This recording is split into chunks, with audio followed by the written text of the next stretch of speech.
யார் வேணாலும் இதை யூஸ் பண்ணிருக்கலாம். மோட்டிவ், ஏன் ஜார்ஜை கொல்லணும்? ஜார்ஜ் செத்தா எல்லா சொத்தும் ரெபேக்காக்கு தான். ஆனா இந்த மாதிரி எல்லாருக்கும் ஒரு காரணம் இருக்கலாம்ல. அவங்க எதையோ மறைக்கிறாங்க.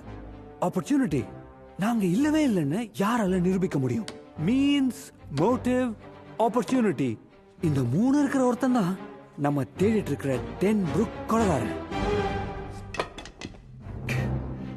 டிம், எனக்கு அப்பவே தெரியும் நீ இங்க இருக்க வேண்டிய ஆளே இல்ல. நேத்து ராத்திரி தான் தெரிஞ்சது. ஓகே, ஃபீலிங் குறைச்சிட்டு வேலையப்பா. ஆமா, வீல்ல ஜார்ஜ் உன்னை என்னன்னு கூப்பிட்டாரு? என்னதான் கொலைகாரன் சொல்லியிருப்பான்னு நினைக்கிறேன். அவன் ஒரு வெஜிடேரியன். பொண்ணா இருந்தா மன்னிச்சிருப்பேன், ஆனா ஆம்பளை எப்படி நினைச்சாரு யார் ஒரு பார்க்க. பெட், ஜார்ஜ் ரிபேக்காக்கு எழுதின லெட்டர் உங்க கைக்கு எப்படி வந்தது?